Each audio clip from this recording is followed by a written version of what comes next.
Hello बच्चों, welcome to वाईफी। कैसे हैं आप सब लोग? उम्मीद है कि बहुत ही अच्छे होंगे। और आज ही इस क्लास में हम लोग स्टार्ट करने वाले हैं एक फिजिक्स का नया चैप्टर जिसका नाम है वेक्टर्स। इसको बोलते हैं वेक्टर एनालिसिस भी। अभी हम वेक्टर्स नाम लेकर चलते हैं। देखो, ये जो चैप्टर है ना, ये बहुत ही ज्यादा इंपॉर्टेंट चैप्टर है फिजिक्स के लिए, क्योंकि जितने भी बड़े चैप्टर्स आप आगे पढ़ेंगे फिजिक्स में 11th और 12th में, वो उन हर चैप्टर्स में इस चैप्टर का पूरा इन्फ्लुएंस और इम्पैक्ट होगा। अगर ये चैप्टर आपको नहीं आता तो आगे के जो चैप्टर्स में बहुत ज्यादा आपको समस्या होने वाली, इरिटेट हो जाओगे, फील नहीं आएगा, मजा नहीं आएगा, पूरी फिजिक्स की ऐसी की तैसी हो जाएगी। ठीक है, तो बहुत ज्यादा इंपॉर्टेंट चैप्टर है ये वेक्टर्स। इसको ढंग से समझिए। आपको बस करना इतना है कि जितना मैं आपको बताऊंगा ना, उसको बस ध्यान से सुनते जाइए, उसको नोट करिए, अच्छे से बार बार रिवाइज करिए। बस इतना ही करना है आपको। पूरा जो चैप्टर वेक्टर्स है वो फिंगर टिप पे आ जाएगा। एक एक चीज मैं आपको याद करा दूंगा, बहुत क्लियरली आपको समझ में आएगा सारी चीजें, कोई चीज छूटेगी नहीं।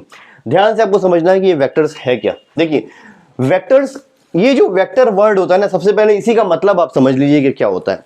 ये जो वेक्टर वर्ड है, इसका मतलब होता है वेक्टर क्वांटिटी। अब वेक्टर क्वांटिटी का मतलब ये होता है कि ऐसी फिजिकल क्वांटिटी जिसमें मैग्नीट्यूड हो, जिसमें डायरेक्शन हो, और वो लॉज ऑफ वेक्टर अलजेब्रा को फॉलो करे। देखो, अभी तक तुमने थोड़ा सा वेक्टर क्वांटिटी के बारे में पढ़ा होगा पहले से। ये वेक्टर क्वांटिटी ऐसी क्वांटिटी होती है जिसमें मैग्नीट्यूड होता है और वो डायरेक्शन भी होती है। पर ये कंप्लीट डेफिनेशन नहीं है, ये पूरी तरह से सही नहीं है अगर पहले से पढ़ रखा है तो। ठीक है, वेक्टर क्वांटिटी का कंप्लीट मतलब ये होता है कि ऐसी क्वांटिटी, ये ऐसी फिजिकल क्वांटिटी जिसमें मैग्नीट्यूड है और जिसमें डायरेक्शन है, और वो लॉज ऑफ वेक्टर अलजेब्रा को भी फॉलो करे। So the physical quantity which has magnitude, direction as well as it follows laws of vector algebra, ये तीनों चीजें बहुत इंपॉर्टेंट है। अब इसको वन बाय वन हम समझेंगे। देखिए, पहला वर्ड आया है फिजिकल क्वांटिटी।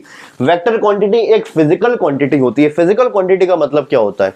फिजिकल क्वांटिटी एक ऐसी क्वांटिटी होती है जिसको हम नाप सकते हैं, मेजर कर सकते हैं। जैसे कि फोर्स मेजर कर सकते हैं, इसको नाप सकते हैं। वेलोसिटी को भी मेजर कर सकते हैं। मास को भी नाप सकते हैं। एक्सेलरेशन, इसको भी मेजर कर सकते हैं। तो जितनी भी क्वांटिटीज हैं जिनको हम मेजर, लेंथ को भी मेजर कर सकते हैं, टाइम को भी मेजर कर सकते हैं। तो जितनी ऐसी क्वांटिटीज हैं जिनको हम मेजर कर सकते हैं, वो सारी कहलाती हैं फिजिकल क्वांटिटीज। ऑलराइट, तो ये हो गया फिजिकल क्वांटिटी का मतलब। अब ऐसी फिजिकल क्वांटिटी जिसमें मैग्नीट्यूड हो, जिसमें डायरेक्शन हो, और वो लॉज ऑफ वेक्टर अलजेब्रा को फॉलो करे। It should follow laws of vector algebra.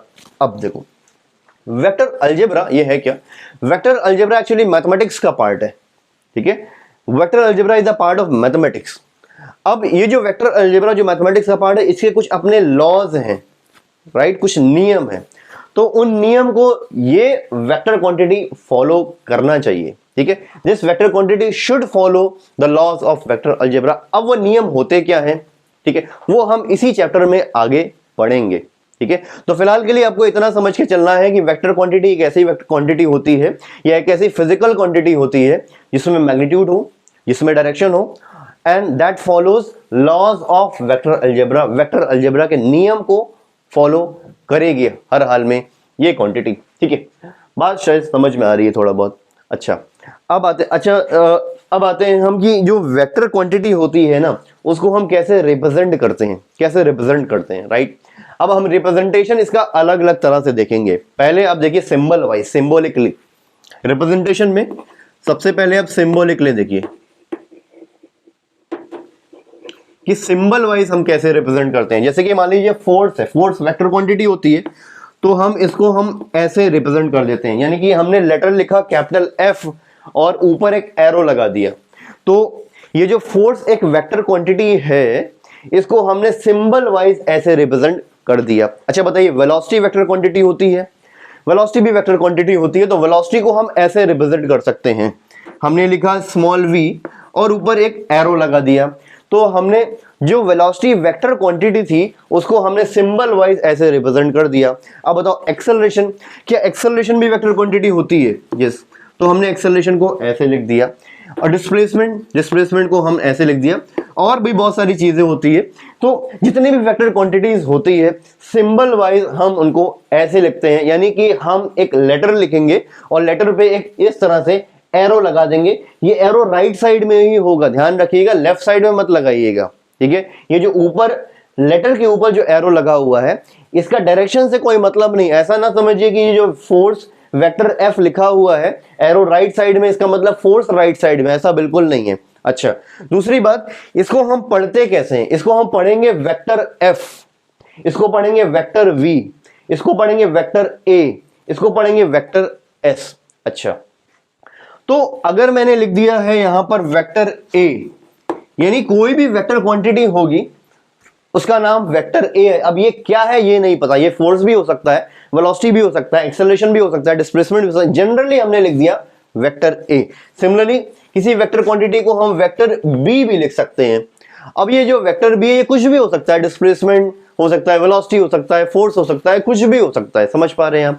तो किसी भी वेक्टर क्वांटिटी को हम सिंबल वाइज, सिंबॉलिकली इस तरह से रिप्रेजेंट करते हैं, लेटर लगाते हैं और इसके ऊपर एक छोटी सी एरो लगा देते हैं, वो राइट साइड में ही होती है। अच्छा, अब देखिए, कोई भी वेक्टर क्वांटिटी होगी, कोई भी वेक्टर क्वांटिटी होगी, उसको हम डायग्राम वाइज, डायग्रामेटिकली कैसे रिप्रेजेंट करेंगे? डायग्रामेटिकली, ठीक है।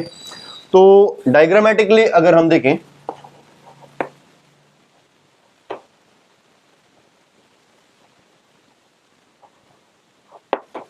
ठीक है, तो डायग्रामेटिकली हम रिप्रेजेंट करेंगे इस तरह से, ये ऐसे एक एरो बना के, एरो, यानी कोई भी वेक्टर क्वांटिटी हो, चाहे वो फोर्स हो, वेलोसिटी हो, डिस्प्लेसमेंट हो, उसको हम ऐसे एरो से रिप्रेजेंट कर सकते हैं। ये एरो एक वेक्टर क्वांटिटी को रिप्रेजेंट करता है, दर्शाता है, इसका मतलब एक वेक्टर क्वांटिटी है। अब ये एरो फोर्स को रिप्रेजेंट कर सकता है, ये एरो वेलोसिटी को भी रिप्रेजेंट कर सकता है, ये एरो डिस्प्लेसमेंट को भी रिप्रेजेंट कर सकता है, ये एरो किसी भी वेक्टर क्वांटिटी को रिप्रेजेंट करेगा। अब इसमें देखिए कुछ पार्ट्स हैं इसके। एक तो ये जो इसकी लेंथ है ना, इसकी जो लेंथ है, ये जो लेंथ आपको दिख रही है, length is directly proportional to the magnitude of vector quantity. पहली चीज, ये जो एरो है इसकी जितनी बड़ी लेंथ होगी, राइट, जिस वेक्टर क्वांटिटी को ये रिप्रेजेंट कर रहा है ये, उसका मैग्नीट्यूड उतना ही ज्यादा होगा। जैसे कि मान लीजिए कि वेक्टर ए है, यहां पर वेक्टर ए, फिर से कुछ भी मान लीजिए, फोर्स, वेलोसिटी, एक्सेलरेशन, कुछ भी, तो वेक्टर ए है, उसको हमने इस एरो से रिप्रेजेंट कर दिया। ये एरो वेक्टर ए बता रहा है। अब इस एरो की लेंथ जितनी ज्यादा होगी उतना ही ज्यादा इस वेक्टर ए का मैग्नीट्यूड होगा, राइट। मैग्नीट्यूड का मतलब समझ पा रहे होंगे, ये सारी चीजें हम पहले भी थोड़ा सा पढ़ चुके हैं पिछले वाले चैप्टर में, ठीक है। अच्छा, तो लेंथ अगर ज्यादा तो मैग्नीट्यूड ज्यादा, यानी कि अगर ये, अच्छा ये बताइए आप कि अगर ये एरो फोर्स रिप्रेजेंट कर रहा है तो एरो की लेंथ जितना ज्यादा होगी उतना ही ज्यादा फोर्स की वैल्यू होगी या फोर्स का मैग्नीट्यूड होगा। अगर एरो की लेंथ कम होगी तो फोर्स की वैल्यू, फोर्स का मैग्नीट्यूड भी कम होगा, राइट। अच्छा, अब दूसरी चीज देखिए, ये जो ये वाला पार्ट है इसको हम बोलते हैं एरो हेड, ठीक है। तो ये एरो हेड है, ठीक है, ये हमको वेक्टर क्वांटिटी की डायरेक्शन बताता है। जिस डायरेक्शन में ये एरो हेड होगा उसी डायरेक्शन में वेक्टर क्वांटिटी भी होगी। जैसे कि अगर ये एरो फोर्स रिप्रेजेंट कर रहा है तो ये जो एरो हेड है फोर्स की डायरेक्शन बताएगा। अगर ये पूरा एरो वेलोसिटी रिप्रेजेंट कर रहा है तो एरो हेड हमें वेलोसिटी की डायरेक्शन बताएगा। अगर ये एरो डिस्प्लेसमेंट रिप्रेजेंट कर रहा है तो एरो हेड हमें डिस्प्लेसमेंट की डायरेक्शन बताएगा। यानी एरो हेड हमें क्या बताता है? डायरेक्शन बताता है। शायद इतनी बात क्लियर है। अच्छा, ये जो एंड पार्ट है, एंड पार्ट को हम बोलते हैं टेल। यानी किसी भी वेक्टर क्वांटिटी को हम इस एरो से रिप्रेजेंट कर सकते हैं। एंड वाला पार्ट कहलाता है टेल, फ्रंट वाला पार्ट कहलाता है एरो हेड। और ये जो लेंथ है, अगर ये लेंथ ज्यादा होगी तो उतना ही ज्यादा वेक्टर क्वांटिटी का मैग्नीट्यूड होगा। शायद इतनी बात समझ पा रहे हैं आप। अच्छा, एक बात आप समझ लीजिए यहां पर, जैसे मैंने बोला है यहां पर कि ये जो एरो ऐसे बना दिया, ठीक है, एरो बना दिया। अब ये एरो फोर्स को रिप्रेजेंट कर रहा है और ये फोर्स है 5 न्यूटन, राइट। बात क्लियर है। अच्छा, अगर इसी के बगल में मैंने एक और एरो ऐसे बना दी, इसकी लेंथ डबल है इससे, ठीक है, राइट। ये एरो फोर्स को रिप्रेजेंट कर रहा है, ठीक है, ये 5 न्यूटन है। अगर बगल में एक एरो ऐसे बना दी जिसकी डायरेक्शन भी वही है लेकिन लेंथ डबल है तो ये एरो अब 10 न्यूटन को रिप्रेजेंट करेगा। क्या बात क्लियर है? लेकिन लेंथ डबल हो गई तो फोर्स का मैग्नीट्यूड भी डबल हो गया। अच्छा, अगर मैंने ऐसे बोला है कि मान लीजिए कि ये एरो बना दिया मैंने इस तरह से, और ये एरो वेलोसिटी रिप्रेजेंट कर रहा है, और वेलोसिटी है 5 मीटर पर सेकंड, 5 मीटर पर सेकंड। अच्छा, इससे पहले थोड़ा आप समझ लीजिए कि जो स्टैंडर्ड डायरेक्शन होती है वो नॉर्थ साउथ ईस्ट वेस्ट है, इस तरह से, राइट। तो ये एरो राइट साइड में है, यानी ईस्ट डायरेक्शन में है, और वेलोसिटी रिप्रेजेंट कर रहा है 5 मीटर पर सेकंड, यानी कि ये एरो बता रहा है कि वेलोसिटी 5 मीटर पर सेकंड ईस्ट डायरेक्शन में है, राइट। तो ये लिख देता हूं मैं 5 मीटर पर सेकंड ड्यू ईस्ट, ठीक है।